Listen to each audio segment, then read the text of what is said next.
గురువుగారు, విష్ణుమూర్తి దశావతారాలలో రెండవ అవతారం కూర్మావతారం. ఈ కూర్మావతారం స్వామివారు దాల్చడానికి కారణాలేంటి? కూర్మావతారం సాగర మథనం చేసి అమృతాన్ని అందుకోవాలని దేవతలు దానవులు ప్రయత్నిస్తున్న సందర్భంలో వచ్చినది. అసలు క్షీరసాగర మథనమే సాధకుని జీవన యాత్ర. బలిచక్రవర్తి బారిన పడి స్వర్గాధిపత్యాన్ని పోగొట్టుకున్న ఇంద్రుడు శ్రీమన్నారాయణుడి దగ్గరికి వెళ్ళి తరుణోపాయం చెప్పమంటాడు. దానికి సమాధానంగా, నీ సమయం బాగాలేదు, బలిచక్రవర్తితో సంధి చేసుకొని సముద్రాన్ని మథించి అమృతాన్ని చేజిక్కించుకో అని తెలియచేస్తాడు శ్రీమన్నారాయణుడు. అప్పుడు దేవతలు దానవులు మంథానం మంధరం కృత్వా నేత్రం కృత్వాతో ఆసుకి, మంధర పర్వతాన్ని కవ్వంగా చేసి వాసుకిని కవ్వపు తాడుగా చేసి సముద్రాన్ని చెలకటం ప్రారంభిస్తారు.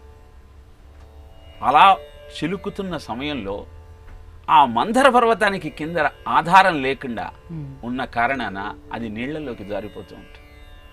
మళ్ళీ శ్రీమన్నారాయణ్ణి ప్రార్థిస్తారు.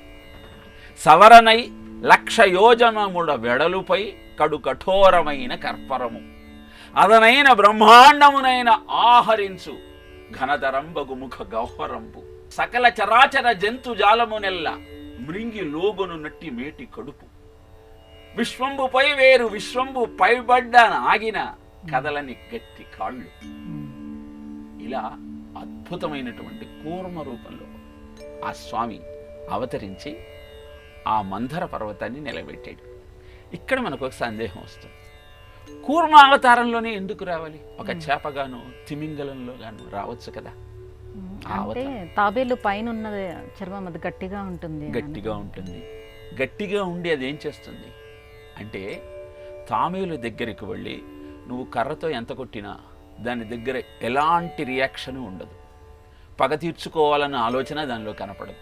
యాక్షను రియాక్షను లేకుండా యదా సంహరతే చాయం కూర్మోంగానీవ సర్వశః ఇంద్రియాణి ఇంద్రియార్థేభ్య తస్య ప్రజ్ఞా ప్రతిష్ఠిత అని భగవద్గీత చెప్తుంది.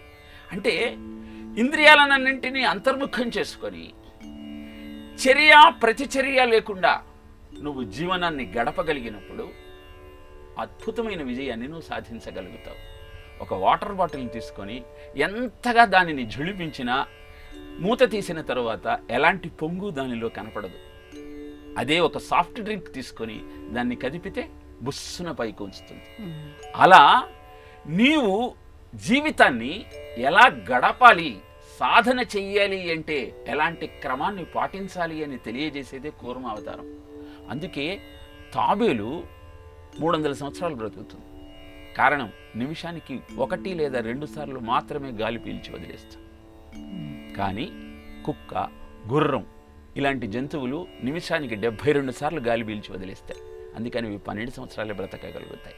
కాబట్టి కూర్మావతారం నుంచి మనం నేర్చుకోవలసిన సత్యం ఏమిటి అంటే, జీవితాన్ని సక్రమంగా సరైన దిశలో ముందుకు తీసుకువెళ్ళాలని నువ్వు భావించినట్టయితే ఎలాంటి కావేశాలు లేకుండా సహనం సర్వదుఃఖానాం అప్రతీకారపూర్వకం చింతాలాప విరహితం సా తితిక్షాని గజ్జతే అని వివేక చూడమణిలో శంకరులు చెప్పినట్టు, ప్రతీకారం తీర్చుకుందామన్నటువంటి భావనను పక్కబెట్టి ప్రయోజకత్వాన్ని ప్రకటించుకోవాలన్న అహంకారాన్ని తొలగించుకొని ధర్మాన్ని నిర్వర్తిస్తున్నానన్నటువంటి ఆలోచనతో ముందుకు సాగగలిగితే అమృతం నీ సొంతమవుతుంది.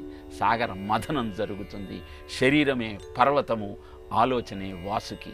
ఈ రెండింటినీ సాధనాలుగా చేసుకొని అద్భుతమైన అమృతాన్ని జీవితం అనే సాగరం నుంచి అందుకోవాలి అంటే కూర్మాన్ని ఆధారంగా చేసుకో. అలాంటి జీవన విధానాన్ని, ఆలోచన విధానాన్ని నీ జీవితంలో అవలంబించే ప్రయత్నం చేయమని చెప్పటమే కూర్మావతారం యొక్క విశిష్టత.